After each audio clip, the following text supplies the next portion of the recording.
विश्व भूगोल की एनसीईआरटी सीरीज आपके सामने पुनः लेकर आए हैं। सीरीज काफी महत्वपूर्ण आप सभी के लिए है।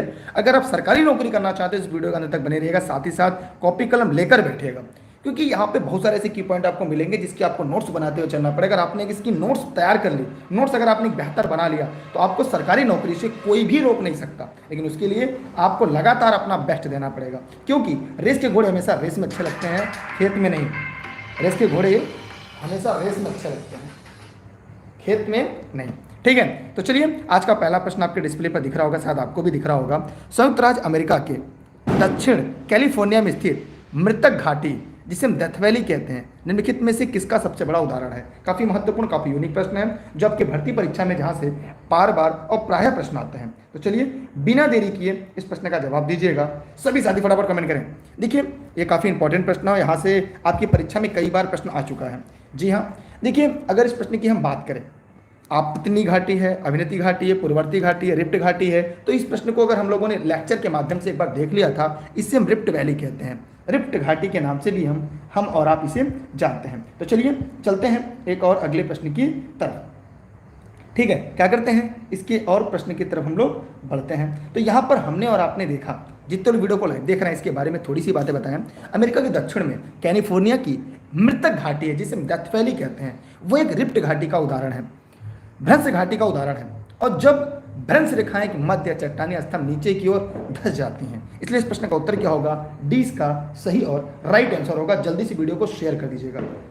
ठीक है, अगला प्रश्न आपके सामने है पुनः, निम्नलिखित में से कौन शीतोष्ण घास का मैदान नहीं है? बहुत इंपॉर्टेंट प्रश्न है, 3 है और 1 नहीं है। तो जल्दी जल्दी कमेंट सेक्शन में जाइएगा और कमेंट करके दिए गए प्रश्न का जवाब दीजिएगा। सभी साथी फटाफट कमेंट करिएगा, चाहे इसे फेसबुक पे देख रहे हैं, चाहे इसे यूट्यूब पर देख रहे हैं, जल्दी जल्दी कमेंट करिएगा सभी साथी। देखिए हाँ, आज क्लास में थोड़ी सी देरी हुई, इसके लिए माफी, क्योंकि इंटरनेट नहीं चल रहा था, काफ़ी प्रयास करने के बाद नेट आपका चला है। तो यहाँ पे इस प्रश्न का उत्तर क्या होगा? देखिए पंपास एक शीतोष्ण घास का मैदान है। पंपास भी क्या है? शीतोष्ण घास का मैदान है। वेल्ड है, डाउन्स है, शमाना नहीं है। शमाना क्या है? ये अफ्रीका का उष्ण है। ये क्या है? अफ्रीका में है। कैसा? उष्ण कटिबंधी है। कैसा है? ये ऊष्ण कटिबंधी है। ठीक है, ये कैसा है? ये ऊष्ण कटिबंधी है। ठीक है, एक बात हो गया। दूसरी बात इसके बारे में और हम लोग जान लेते हैं, ये तो उष्ण कटिबंधी हो गया। लेकिन आप लोग ध्यानते रहिएगा, अगर जो वेल्ड घास के मैदान वेल्ड कहलाते हैं, देखिए उष्ण, यहाँ पे एक एक करके जान लीजिएगा। अफ्रीका का उस घास का मैदान शवाना है। शीतोष्ण घास के मैदान वेल्ड्स कहलाते हैं। दक्षिण अमेरिका में अर्जेंटीना में घास के मैदान को हम पंपास भी कहते हैं। तो यहाँ पर इस प्रश्न का जो सही उत्तर होगा वो डी, जो गलत है वही आपका सही है, क्योंकि यहाँ पे नहीं पूछा है। अगला है आपके सामने, निम्नलिखित में से कौन एक प्रवाल विरंजक का सबसे अधिक प्रभावी कारक है? जितने भी साथी वीडियो को देख रहे हैं, जल्दी से फटाफट कमेंट करेंगे और दिए गए प्रश्न का जवाब देंगे, क्योंकि रेस के घोड़े हमेशा रेस में अच्छे लगते हैं, खेत में नहीं। और आप सभी तो रेस के घोड़े हैं। जल्दी जल्दी फटाफट कमेंट कीजिएगा और दिए गए प्रश्न का जवाब दीजिएगा। तो जल्दी जल्दी बताइए इस प्रश्न का उत्तर क्या होगा सभी साथी। आइए इस बारे में हम लोग ध्यान से देखते हैं और पढ़ने का प्रयास करते हैं। प्रवाल विरंजक के बारे में अगर हम लोग बात करें, तो यहाँ पर इस प्रश्न का उत्तर सागरीय प्रदूषण होगा, सागर की लवणता में वृद्धि, सागरीय जल के सामान्य तापमान में वृद्धि, रोगों एवं महामारियों को फैलना। तो इस प्रश्न के अगर सही उत्तर की हम बात करें तो ये होगा सागरीय जल के सामान्य ताप में वृद्धि से होगा। मतलब यहाँ पर जो आपका प्रश्न दिया गया है वो इस प्रश्न का जो सही विकल्प आप अगर देखें तो क्या है? सी इसका राइट आंसर है। सी इस प्रश्न का सही जवाब है। ठीक है, तो यहाँ पर आप लोग देखिए, अंदर वाटर मार्क की वजह से थोड़ा सा धुंधला दिख रहा है। जी हाँ, यहाँ पे जो वाटर मार्क पड़ा उसकी वजह से धुंधला दिख रहा है। अब वीडियो को शेयर कर दीजिए, आप जितने लोग वीडियो को देख रहे हैं, चाहे से फेसबुक पे चाहे यूट्यूब पर। हाँ, थोड़ा सा धुंधला इसलिए दिख रहा है कि अंदर वाटर मार्क किलनी भी दुर्गेश का लगा है, जहाँ पे निःशुल्क हम आपको पढ़ा रहे हैं गेस्ट के रूप में। तो यहाँ पर इसके बारे में अगर आप जाने तो जो प्रवाल विरंजन है, ये समुद्री तापमान और अम्लता में वृद्धि सहित पर्यावरण दबाव के कारण होता है, जिसमें सहजीवी शैवाल का मोचन और प्रवालों की मृत्यु दोनों घटित होती है। मतलब ओवरऑल प्रश्न का उत्तर सी है। हम बढ़ते हैं अगले प्रश्न की तरफ। अगला आपके सामने है, शायद आपको दिख रहा होगा, एक निश्चित आकृति में व्यवस्थित ताराओं के समूह को क्या कहते हैं? ये सौरमंडल का ये प्रश्न है और आपके परीक्षा में बहुतायत पूछा जाता है। तो जल्दी से आप कमेंट सेक्शन में जाइए और दिए गए प्रश्न का कमेंट सेक्शन में कमेंट करके जवाब दीजिएगा, क्योंकि रेस के घोड़े हमेशा रेस में अच्छे लगते हैं, खेत में नहीं। बताइए जल्दी से फटाफट कमेंट करके आप सभी लोग, जितने भी साथी लोग इस वीडियो को लाइव देख रहे हैं।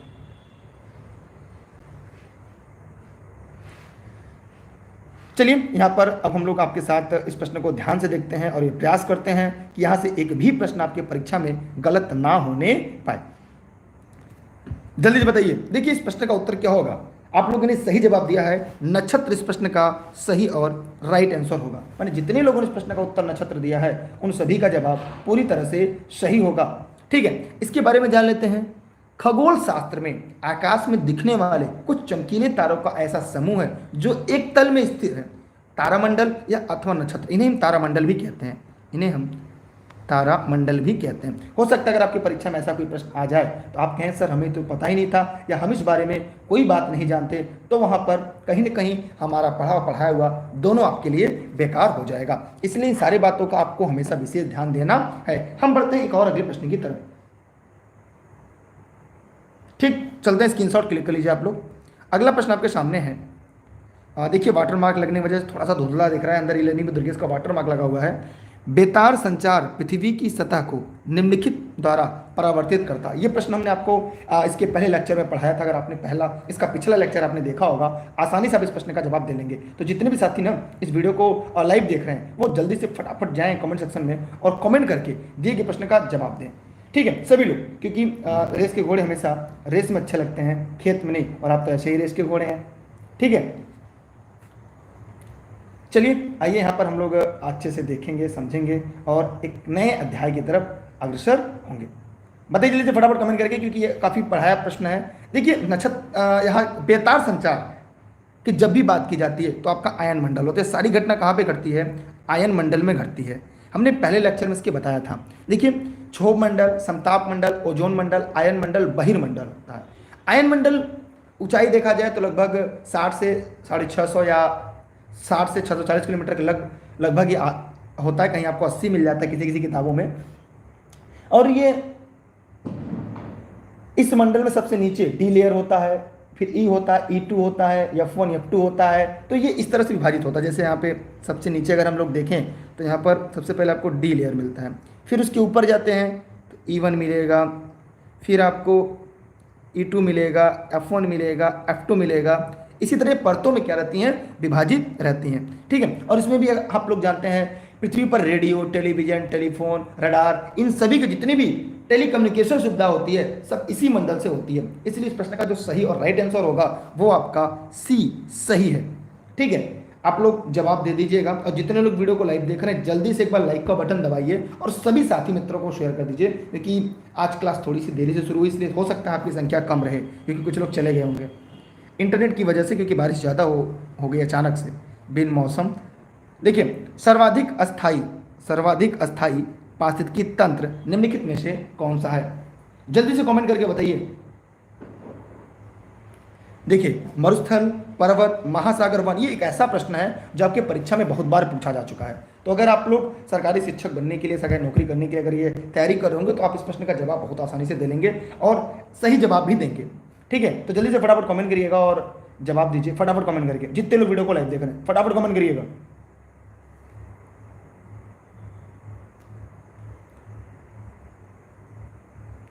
बताइए जल्दी फटाफट कमेंट करके।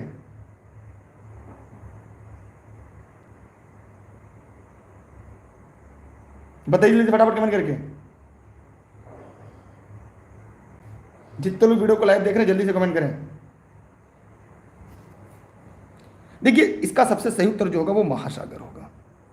क्या होगा? महासागर होगा। ठीक, मतलब महासागर पूरे अगर हम देखा जाए तो सबसे अस्थायी अगर परितंत्र कोई है तो ये महासागर ही है।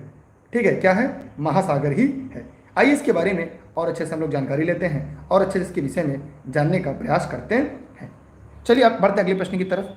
अगला आपके सामने है, किस देश में उसके भौगोलिक क्षेत्र का उच्चतम प्रतिशत वनाच्छादित है? मोस्ट इंपॉर्टेंट प्रश्न है। जितने लोग इस वीडियो को देख रहे हैं जल्दी से फटाफट कमेंट करें और दिए गए प्रश्न का जवाब दें। चाहे इस वीडियो को आप फेसबुक पे देख रहे हैं, चाहे इस वीडियो को यूट्यूब पर देख रहे हैं, जहां भी देख रहे हैं जल्दी से फटाफट कमेंट करिए और जवाब दीजिए।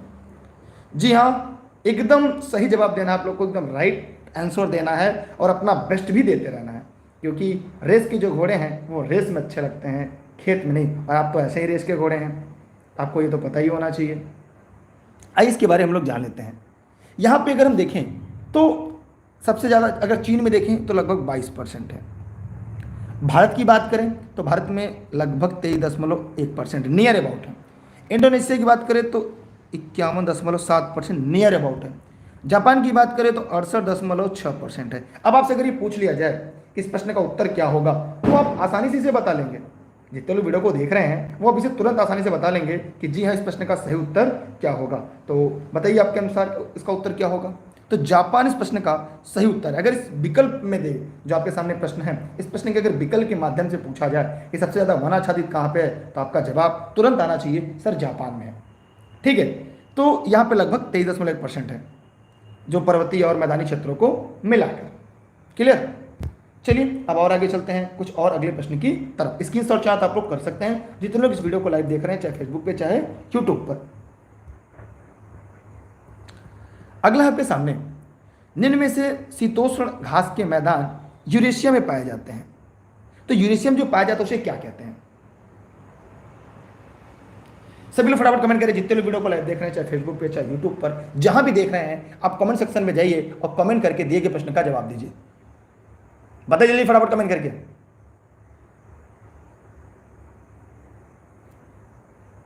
जल्दी जल्दी कमेंट करिए सभी साथी।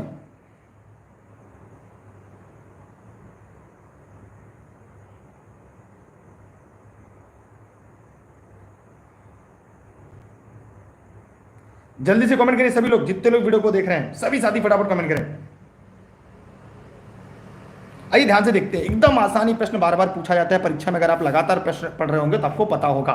उसे हम कहते हैं एकदम सही जवाब दे रहे हैं। कुछ लोग गलत भी बता रहे हैं। यार ऐसे प्रश्न बार बार परीक्षा में पूछे जाते हैं, फिर भी आप गलती कर रहे हैं। बताइए ऐसा क्यों, ऐसा क्या कारण है। देखिए विश्व के प्रमुख अगर शीतोष्णकटिबंधीय घास के मैदान देखा जाए तो यहाँ पर स्टेपीज होगा। कैसे, आइए देखते हैं। जो प्रेरी है, अगर आप प्रेरीज की बात करें तो ये कहाँ पर है आपका। प्रेरीज यूएसए में है, कनाडा में है। कहाँ कहाँ है, यूएसए में, कनाडा में है। अगर हम पंपास की बात करें कि पंपास कहाँ पे है, तो अर्जेंटीना में है। यहाँ पर रट लीजिएगा। वैसे इसकी वीडियो आप लोगों ने ऑनलाइन क्लास में पढ़ा होगा, वहाँ पे हमने आपको बताया है। अर्जेंटीना, ठीक है। अगर हम वेल्स की बात करें तो ये दक्षिण अफ्रीका में है।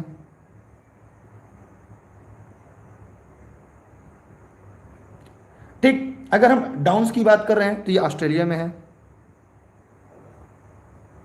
ये ऐसे प्रश्न हैं जो परीक्षा में यहां से एक प्रश्न फिक्स पूछा जाएगा। अगर हम स्टेपी की बात करें, स्टेपीज, तो ये है आपका चीन में है, ये है आपका रूस में है। मतलब कह सकते हैं कि यूरेशिया में, यूरोप और एशिया में है। ठीक है, तो यहां पर हम इस प्रश्न का कह सकते हैं कि इस प्रश्न का जो सही विकल्प होगा वो सी इसका राइट आंसर होगा। यहां से एक प्रश्न आपके परीक्षा में जरूर से पूछे जाते हैं। अगर आपको सिलेक्शन लेना, अगर आप सिलेक्शन के लिए पढ़ रहे हैं, तो यहां से ये बात आप लोग अच्छी तरह से जान लीजिएगा, भली बात ही जान लीजिएगा कि जब यहाँ से प्रश्न आएंगे तो आपके परीक्षा में गलत होंगे। तो उम्मीद करते हैं आज के बाद यहाँ से कोई भी प्रश्न गलत नहीं होगा। ठीक है, आगे बढ़ेंगे प्रश्न की तरफ। कोई मन में प्रश्न हो, कोई मन में सवाल हो तो कमेंट जरूर करिएगा। ठीक है, चलिए अगले प्रश्न की तरफ बढ़ रहे हैं। यहां से कोई दिक्कत नहीं है ना, स्क्रीनशॉट जरूर कर लीजिएगा। यहां से कोई दिक्कत नहीं, कोई गलती नहीं है ना। अगला है, निम्नलिखित में से कौन सा एक विश्व का विशालतम पारस्कित तंत्र, अभी इसके बारे में बात किया।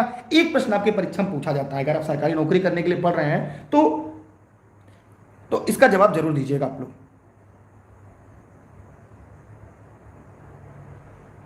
बताइए सभी लोग फटाफट कमेंट करके।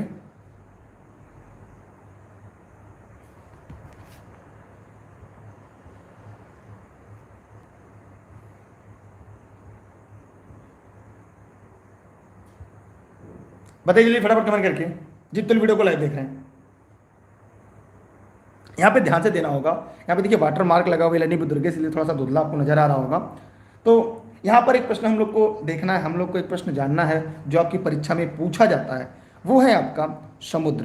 पृथ्वी पर सबसे बड़ा अस्थायी परितंत्र का कोई उदाहरण है तो ये समुद्र है। और अगर जल की भाग देखा जाए तो 71% जल मंडल है।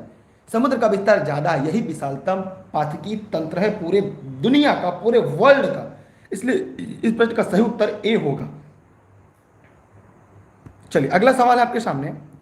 कुछ समुद्री जंतु एवं कीट अंधेरे में अपने शरीर से प्रकाश उत्पन्न करते हैं, इस परिघटना को क्या कहते हैं? ये जीव विज्ञान का प्रश्न है, ये विश्व भूगोल का प्रश्न है, ये एक ऐसा प्रश्न है जो परीक्षा में आपके जब पूछ देता है तो बहुत ज्यादा लोगों का गलती हो जाता है। एक ट्रिक मैंने बताया है, आपको याद होगा, जैसे ये सभी आ जाए, ये दोनों आ जाए,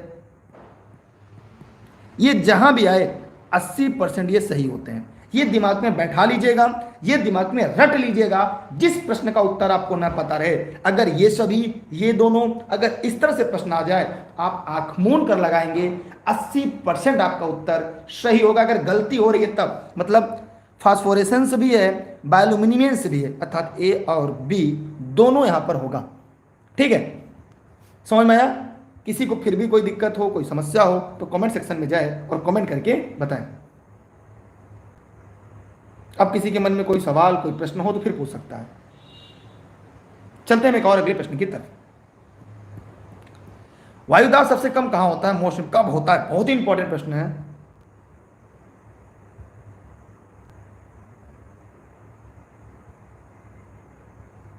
वायुदाब सबसे कम कहां पे होता है? जल्दी जल्दी कमेंट करके बताएं। वायुदाब सबसे कम होता है शीत ऋतु में, बसंत ऋतु में, शरद ऋतु में, ग्रीष्म ऋतु में। सबसे कम कब होता है?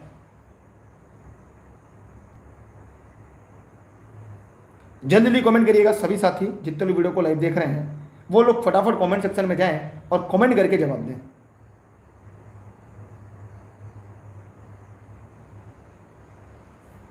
चलिए यहां पे ध्यान देते हैं। वायुदाब सबसे कम, आप लोगों ने जवाब जरूर दिया, या एक बार वीडियो को और शेयर कर दीजिएगा। एक ऐसी सीरीज चल रही है आपके लिए जो आपकी परीक्षा के लिए बहुत ही महत्वपूर्ण है, और आपसे बार बार कहूंगा कि महाभारत सीरीज विश्व भूगोल की एनसीईआरटी सीरीज है, और हम वही प्रश्न लेकर आए हैं जहां से आपके परीक्षा में सत प्रश्न आएंगे।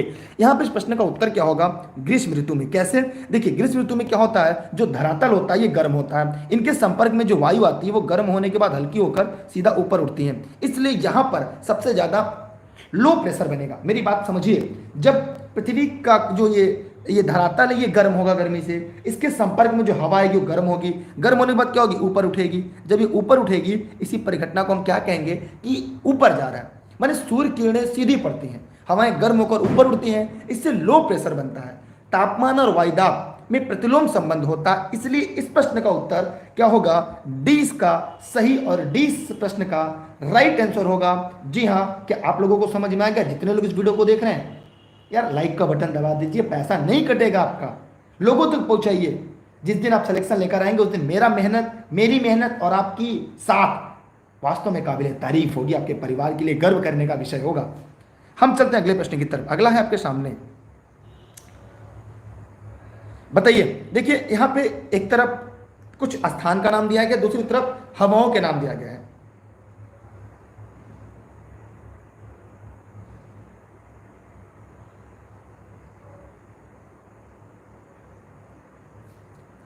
ठीक है, तो विली विली कहां चलता है? आप कहेंगे सर विली विली ऑस्ट्रेलिया में चलता है। रट लीजिए, एक प्रश्न आपका तैयार।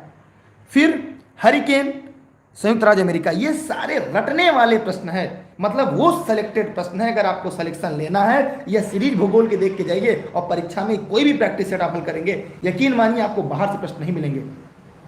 अब दूसरा टाइफून, टाइफून कहां कहते हैं? चीन में कहते हैं। बागियो कहां पे कहते हैं? तो फिलीपींस में कहते हैं।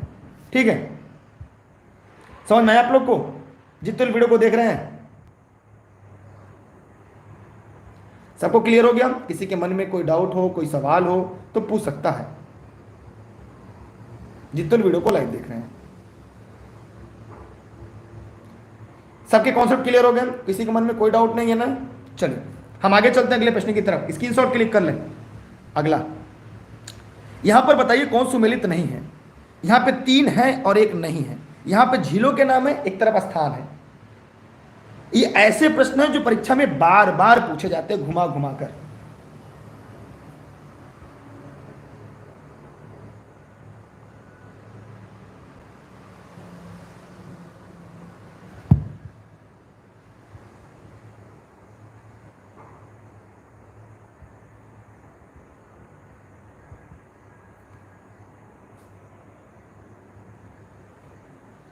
देखिए, मैं एक एक करके मिलान कराता हुआ चल रहा हूं।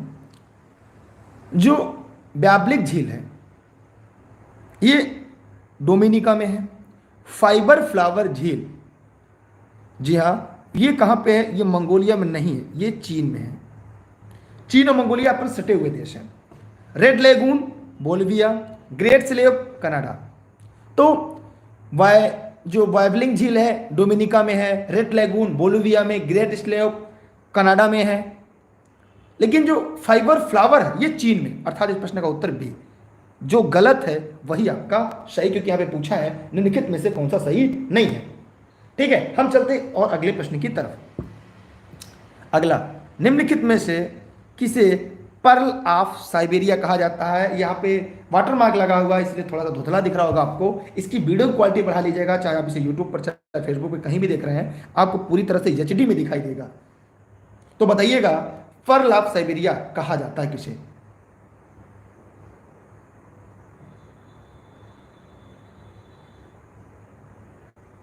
बताइए जल्दी से। पर्ल ऑफ एशिया किसे कहते हैं? जिस वीडियो को लाइव देख रहे हैं फटाफट कमेंट करके बताएं। एकदम इंपॉर्टेंट प्रश्न है, यह परीक्षा वाले प्रश्न है। एकदम सही जवाब आप लोगों ने दिया है, बैकाल झील इस प्रश्न का एकदम राइट आंसर है। देखिए, विश्व की सर्वाधिक गहरी झील है ये विश्व की सबसे गहरी झील है बैकाल झील, और इसकी गहराई अगर देखा जाए तो 1637 मीटर लगभग गहरी है ये।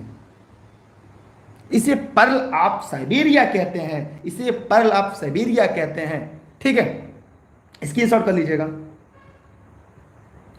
ब्लैक होल की जानकारी सबसे पहले किसने दी थी? यह कक्षा 12 के एनसीईआरटी में आपको मिल जाएगी। अगर आपने एनसीईआरटी पढ़ा होगा, विश्व भूगोल कक्षा 12 की, भूगोल कक्षा 12 के एनसीईआरटी में आपको यह प्रश्न मिला होगा। और यह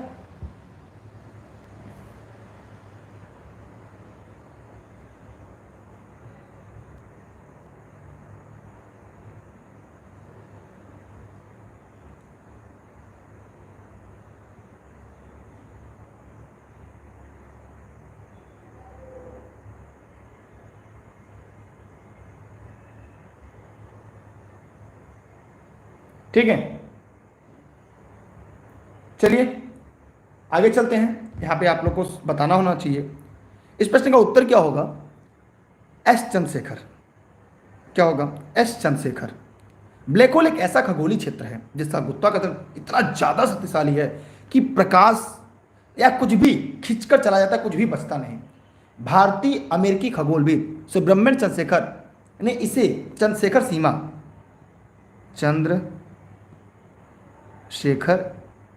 सीमा सिद्धांत का प्रतिपादन किया, इसलिए इसे चंद्रशेखर के नाम से जाना जाता है। इसलिए इस प्रश्न का जो सही उत्तर होगा वह आपका सी राइट आंसर है। बढ़ते हैं अगले प्रश्न की तरफ। अगला आपके सामने है, निम्नलिखित में से कौन से भारत में ज्वालामुखी द्वीप है? मोस्ट इंपॉर्टेंट, ये भी सवाल हम लोगों ने पढ़ लिया था। वैसे भारत के भूगोल में भी पढ़ना पड़ता है, विश्व के भूगोल में भी पढ़ना पड़ता है। यहाँ पर हमारे भारत में 2 ज्वालामुखी हैं, एक बैरन है, एक नारकोडम है। बैरन द्वीप सक्रिय ज्वालामुखी है, और नारकोडम की अगर हम बात करते हैं तो जो नारकोडम है वो एक सुसुप्त ज्वालामुखी का उदाहरण है। तो बैरन द्वीप बंगाल की खाड़ी में, ठीक है। इसका पहला उद्गार कब हुआ था पता था? इसका जो पहला उद्गार हुआ था, अगर पूछ लिया जाए पहला उद्गार, लिख लीजिएगा। हो सकता है आपके परीक्षा में पूछ ले, कभी कभी नहीं पूछेगा तो जानकारी के लिए आपके महत्वपूर्ण होगा। 1787 में। इसकी स्क्रीनशॉट अपने पास रखिएगा, हो सके तो, बाकी आपकी इच्छा। ये दक्षिण एशिया के एकमात्र सक्रिय ज्वालामुखी है, ठीक है। अगला है आपके सामने, हमने जो सीरीज पढ़ा दिया आप इससे बाहर मत पढ़िएगा, इतनी तैयार करिएगा, 2 से 3 बार सारी वीडियो लेक्चर को क्रम से देख लीजिएगा बस। कह रहा है निम्नलिखित में से कौन सा विश्व का सबसे ऊंचा ज्वालामुखी पर्वत है? मोस्ट इंपॉर्टेंट, इसके लिए मैंने कई बार कल की सीरीज में चर्चा किया था, लेकिन कोई इसका उत्तर नहीं दिया था। मैंने बार बार पूछना चाहा था, लेकिन किसी लोगों ने इसका जवाब नहीं दिया।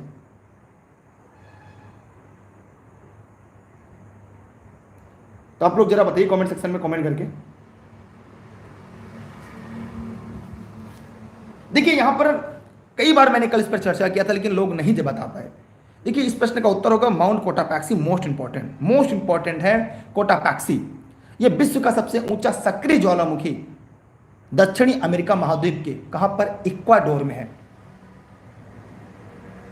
ठीक, कहां पर है लिख लीजिएगा, कहां पे है, इक्वाडोर। इक्वाडोर क्या देश है, सभी लोग लिख लीजिएगा।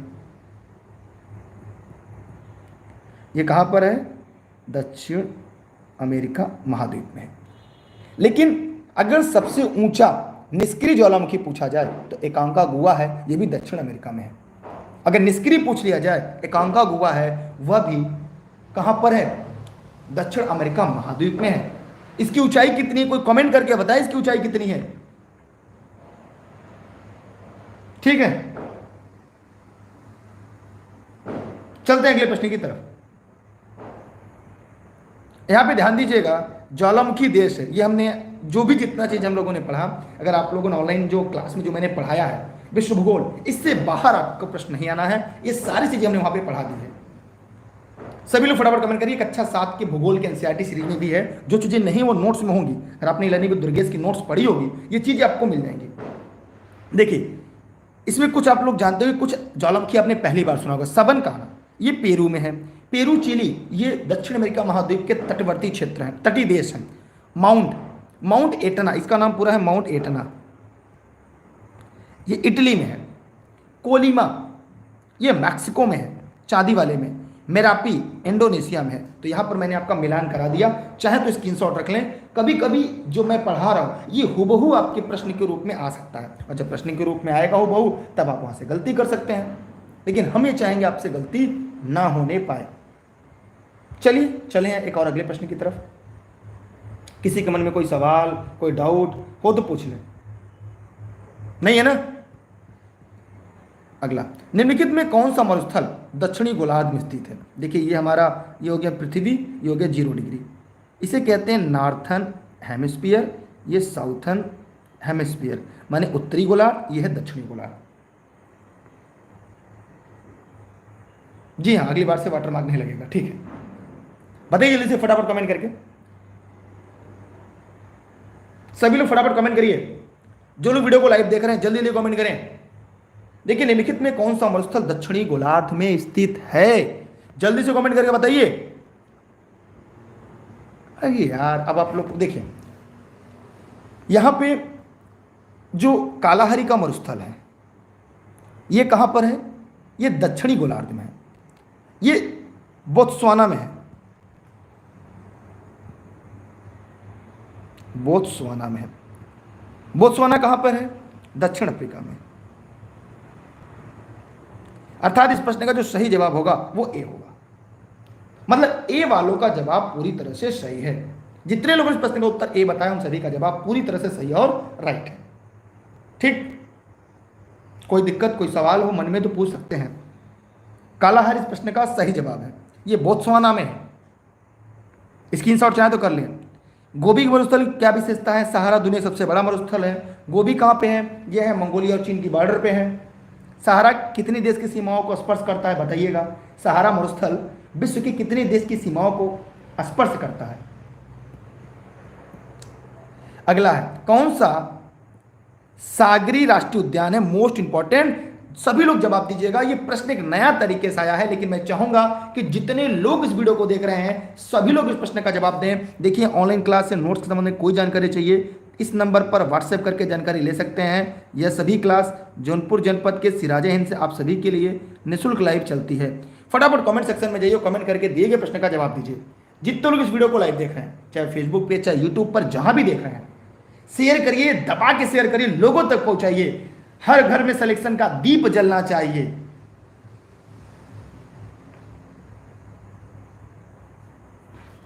जल्दी फटाफट कमेंट करके बताइए जितने लोग।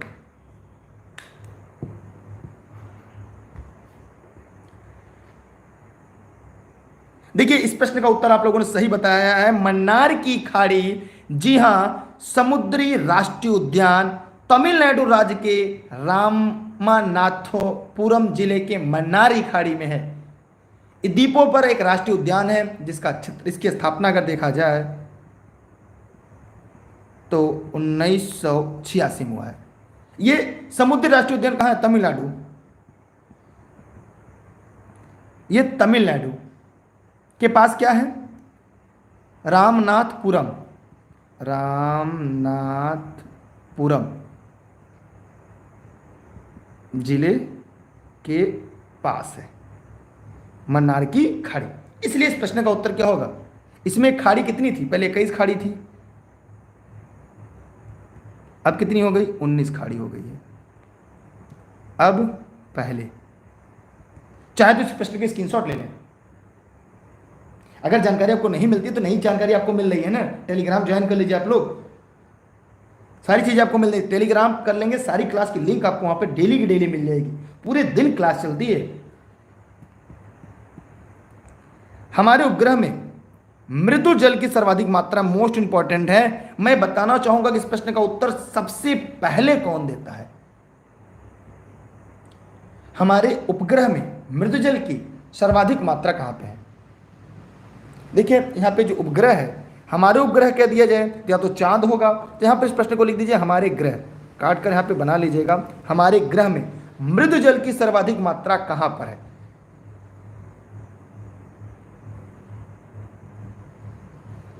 देखिए यहां पर अगर इस प्रश्न का उत्तर देखा जाए तो सबसे ज्यादा कहां पर है? ये एक ऐसा प्रश्न है, एक पूछा जाए कि पृथ्वी पर मृदुल जल, पीने योग्य जल सबसे ज्यादा कहां पर है, तो महाद्वीप एवं पर्वतीय हिमनदियों में अस्थाई हिम के रूप में है। जी हां, किस रूप में है? हिम के रूप में है, ग्लेशियर के रूप में है। अर्थात इस प्रश्न का सही उत्तर क्या होगा? सी इस प्रश्न का राइट आंसर होगा। क्योंकि जितना आप लोगों को मैंने पढ़ाया है एनसीईआरटी सीरीज में विश्व भूगोल के, इससे बाहर आपकी परीक्षा में नहीं आएगा। अगर आप उस बात का विश्वास नहीं हो, पूरी सीरीज पढ़ने के बाद किसी भी परीक्षा जो आपका है पेपर हल करेंगे, सारे प्रश्न आपको हूबहू मिल जाएंगे, एक भी बाहर नहीं जाएगा। जी हाँ, ये गागर में सागर है। अगला प्रश्न आपके सामने है, यहां पे बताना है कौन सा सुमेलित नहीं है। यह वीडियो चाहे फेसबुक पे देखें चाहे यूट्यूब पर देखें, लेकिन लोगों तक पहुंचाइएगा। बस मत सब्सक्राइब करिए चैनल को, लेकिन लोगों तक वीडियो पहुंचाइए, मदद करिए लोगों की। विश्व का सबसे ऊंचा जलप्रपात कौन सा है? विश्व का सबसे ऊंचा जलप्रपात कौन सा है? विश्व का सबसे बड़ी ताजे पानी का झील लेक सुपीरियर, एक प्रश्न आपका तैयार। विश्व का सबसे ऊंचा वाम मग्य झील टिटकाका झील, एकदम सही जवाब। विश्व की दूसरी सबसे गहरी झील टंगानिका झील। लेकिन विश्व के सबसे ऊंचा जो जलप्रपात है वो टुगला जलप्रपात नहीं है। जी हां, विश्व का सबसे ऊंचा जलप्रपात एंजिल जलप्रपात है। जी हां, लिखना चाहें तो लिख लीजिएगा, एंजिल जल प्रपात है। माने जो गलत है वही सही है। सोचिए इस प्रश्न में 4 प्रश्न का उत्तर तैयार हो गया।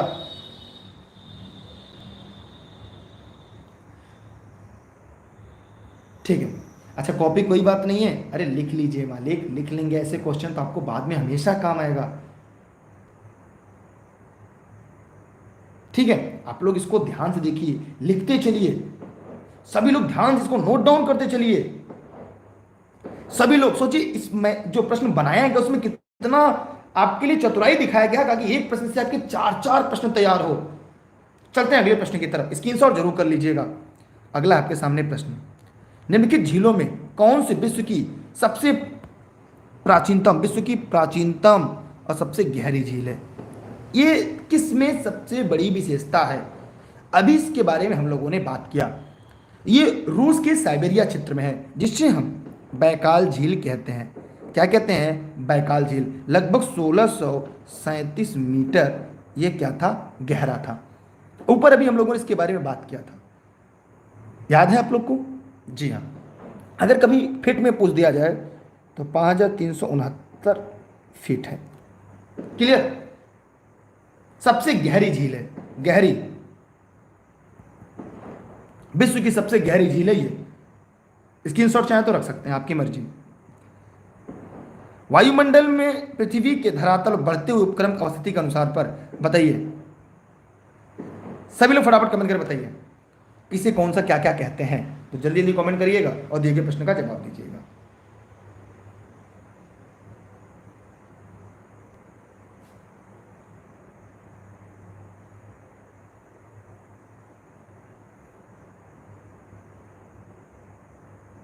बताइए जल्दी फटाफट कमेंट करके।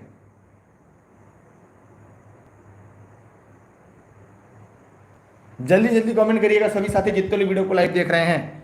देखिए इस प्रश्न को ध्यान से देखते हैं हम लोग, जितने लोग इस वीडियो को लाइव देख रहे हैं, चाहे से फेसबुक पे चाहे यूट्यूब पर जहां भी देख रहे हो ना। देखिए सबसे पहले क्षोभ मंडल, ये पृथ्वी पे देखा जाए तो लगभग यह 18 किलोमीटर तक है। कहाँ से, अगर समुद्र तल को माना जाए तो यह 0 से 18 किलोमीटर है। उसके बाद समताप मंडल आता है। अगर हम समताप मंडल की बात करें तो ये आपका 18 क्या 20 से 50, दो आगे बताएंगे क्यों 20 हमने लिखा, ये 20 से 50 किमी है। उसके बाद मध्य मंडल आता है, ये 50 से लगभग 80 किलोमीटर आता है। ठीक है, फिर तापीय मंडल अगर हम देखें कि तो तापीय मंडल, ताप मंडल किसे कहते हैं। फिर इसके बाद ये मध्य मंडल हो गया, फिर ओजोन मंडल, आपका आयन मंडल आता है। इसके बाद आयन मंडल,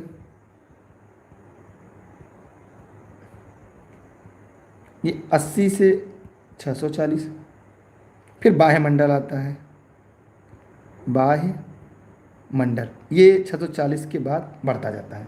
तो यहां पे इस प्रश्न का उत्तर क्या होगा। देखिए यहां पर क्या होगा, सबसे क्षोभ मंडल आएगा, उसके बाद समताप, उसके बाद मध्य, उसके बाद बाह्य मंडल, तापीय मंडल। यहां पे इस प्रश्न का उत्तर क्या होगा, डी इस प्रश्न का सही और राइट आंसर होगा।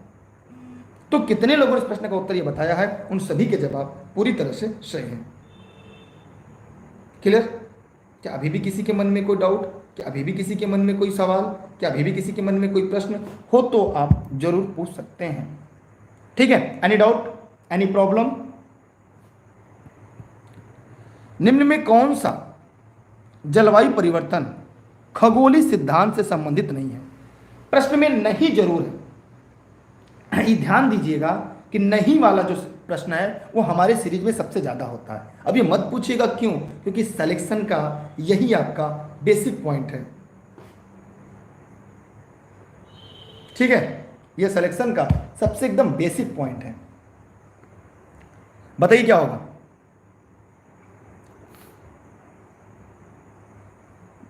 सभी लोग देखिए, पृथ्वी की कक्षा की उत्केंद्रता अंडाकार कक्षीय मार्ग है, सही बात। पृथ्वी की घूर्णन अक्ष की तिर्यकता है, झुकाव है, जी हाँ 23 सही, 1/2 डिग्री है, सही है। विषुव अयन पृथ्वी की सूर्य से अपसौर और उपसौर की स्थिति है, जी हाँ ये भी सही है। सौर किरणित ऊर्जा, सौर विकिरण, जी नहीं ये गलत है। मतलब सौर किरणित ऊर्जा इसमें संबंधित नहीं है। ये जलवायु परिवर्तन खगोलीय सिद्धांत संबंधित नहीं है, माने इससे जलवायु परिवर्तन नहीं होता। इसलिए इस प्रश्न का जो सही उत्तर होगा वह डी होगा। जो गलत है वही सही है, क्योंकि यहां पे पहले ही पूछा है निम्नलिखित में से कौन सा सही नहीं है। जल्दी जवाब दीजिएगा सभी लोग।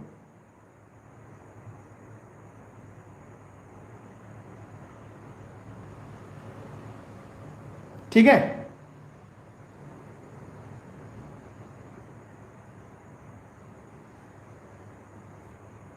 चलिए आगे चलते हैं अगले प्रश्न की तरफ।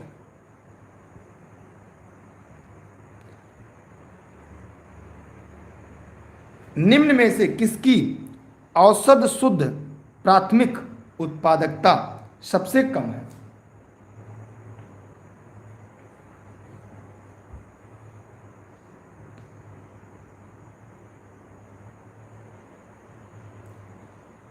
बताइए जल्दी फटाफट कमेंट करके, निम्न में से किसकी औसत शुद्ध प्राथमिक उत्पादकता सबसे कम है। यार एकदम आसान है, सबसे कम कहां पर होगा। जहाँ पे बर्फ पड़ी होगी, जहाँ पे बर्फ ज्यादा गिर रहा होगा वहीं पे होगा ना। अब जहाँ बर्फ होगा वहां पे कहाँ से उत्पादन होगा? सबसे ज्यादा जहाँ पे होगा, बारिश जहाँ पे होगी, जहाँ पे हवा ज्यादा मिलेगी वहां पे ज्यादा होगा ना, जहाँ पे सूर्य का ताप समुचित मिलेगा। मतलब जहाँ पे शीतोष्णकटिबंधीय घास के मैदान होंगे, शुद्ध प्राथमिक उत्पादकता वहां पे सबसे कम होगी। मतलब यही आपका सही है। सी इस प्रश्न का राइट आंसर होगा, सी इस प्रश्न का सही जवाब है। ठीक है, आप लोग को समझ में आ गया? मेरी बात समझिए, कोशिश करिए, दिमाग लगाइए प्रश्नों को हल करने में, क्योंकि भूगोल एक सोच है, एक समझ है, ये पूरी तरह से एक साइंस का सब्जेक्ट होता है। हम चलते एक और अगले प्रश्न की तरफ। यार वीडियो को शेयर करिए, लोगों तक पहुंचाइए, सब्सक्राइब मत करिए लेकिन लोगों तक पहुंचाइए। कर भला तो हो भला। पृथ्वी की जो परिक्रमण धुरी है, पृथ्वी की धुरी सदा झुकी रहती है कितना? बहुत ही इंपॉर्टेंट प्रश्न है, जल्दी जल्दी फटाफट कमेंट करिए।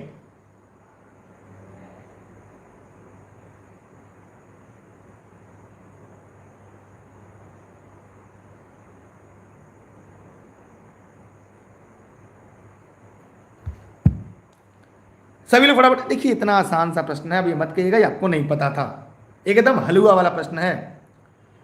सभी लोग फटाफट कमेंट करिए, एकदम हलवा। अरे भैया 23 सही 1/2 डिग्री को हम लिख सकते हैं 23 सही 23.5 डिग्री।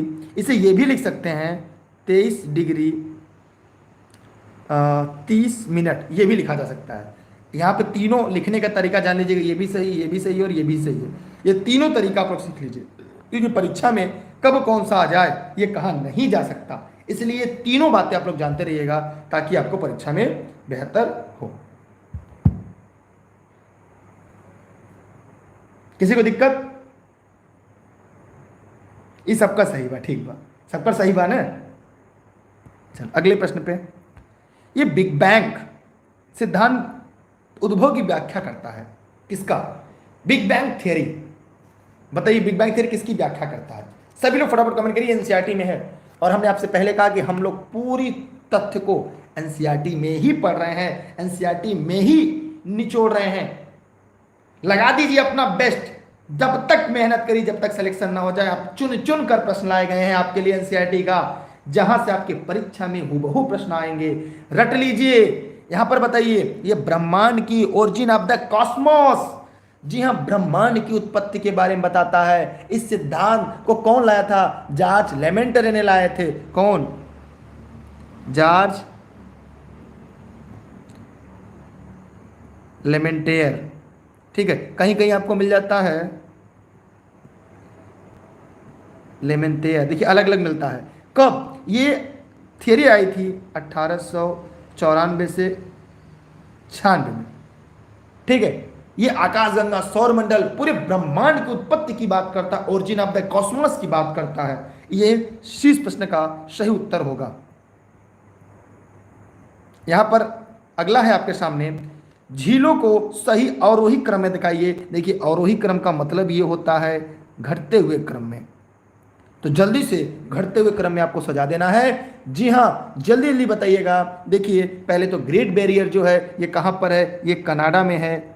ये कहाँ पर है? कनाडा में है। बैकाल कहाँ पे है? रूस में है। बैकाल कहाँ पे है? रूस में है। ठीक है, विक्टोरिया कहाँ पे है? ये युगांडा, केन्या, तंजानिया, लिखना चाहे लिख लीजिएगा। ये युगांडा, केन्या, तंजानिया के बॉर्डर पर है, मतलब इन तीनों देशों में मिलाकर फैला है। लेक सुपीरियर, ये यूएसए और कनाडा, ये तो हो गया। ये कहाँ कहाँ है? अब ये पूछ रहा है क्षेत्रफल के मामले में। ग्रेट बैरियर का क्षेत्रफल देखा जाए तो ये 31,153 किलोमीटर स्क्वायर है।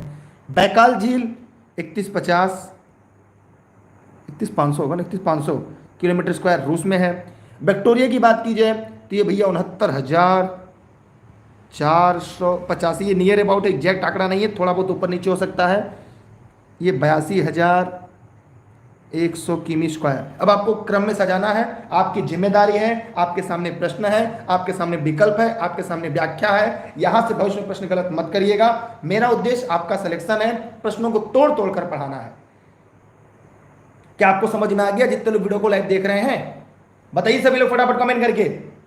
कल क्लास में रहेंगे आप लोग, कल ही क्लास आपकी और जानदार होगी, और भी महत्वपूर्ण होगी। एक नई चीज आपको पढ़ने को मिलेगा, उसकी लिंक आपको टेलीग्राम पर उपलब्ध हो गई होगी। चलिए चलते हैं अगले प्रश्न की तरफ। सभी लोग वीडियो को स्क्रीनशॉट कर लें। चलिए, यहाँ पर घास के मैदान में द्वीप को मिलाना है। इसी के साथ आज आपकी जो क्लास है वो समाप्त हो रही है। ठीक है, आप लोग ऑनलाइन क्लास है, नोट संबंध में कोई जानकारी चाहिए इस नंबर पर आप व्हाट्सएप करके जानकारी ले सकते हैं। यह क्लास आपके जौनपुर जनपद के सिराजा हिंद से आप सभी के लिए निःशुल्क लाइव चलती है। बताइए जल्दी से फटाफट कमेंट करके। लानोज, अगर हम लानोज की बात करें तो ये दक्षिण अमेरिका महाद्वीप में है। मोस्ट इंपॉर्टेंट, स्टेपी कई बार अभी हम लोगों ने पढ़ा, यूरोप, प्रेरीज कई बार हम लोगों ने पढ़ा, उत्तरी अमेरिका, बेल्ट कई बार आपने पढ़ा, अफ्रीका। बस इसकी स्क्रीनशॉट ले लीजिएगा। डेली क्लास के लिए, सभी क्लास के लिए अभी तक अगर आपने टेलीग्राम नहीं ज्वाइन किया, सबसे पहला काम टेलीग्राम ऐप ज्वाइन करिएगा। दुर्गेश सर सर्च करके ई लर्निंग विद दुर्गेश से Facebook page, Instagram, Twitter, YouTube e learning with Durgesh है। वीडियो कैसा लगा कमेंट सेक्शन में जाइएगा और कमेंट करने के बाद जवाब जरूर दीजिएगा। एक छोटा सा सवाल है आपसे, अगर आप लोग इस वीडियो को लाइव देख रहे हैं तो उस प्रश्न का जवाब जरूर दीजिएगा। आप कहें तो हम पूछ लेते हैं, अगर आप कहें तो भाई पूछेंगे, नहीं कहेंगे तो नहीं पूछेंगे। चलिए, एक छोटा सवाल है, दक्षिण अफ्रीका की राजधानी क्या है? दक्षिण अफ्रीका की राजधानी क्या है? कमेंट करिएगा। जल्द ही आप लोग को मानचित्र की सीरीज हम लेकर आ रहे हैं, जल्द ही आपके लिए मानचित्र की सीरीज आ रही है। लेकिन आप सबसे पहले बताएं कि दक्षिण अफ्रीका की राजधानी क्या है। क्या आप लोग अगली क्लास में रहेंगे? तो चलिए तैयार रहिएगा। बहुत बहुत धन्यवाद, thank you, best of luck, जय हिंद जय भारत।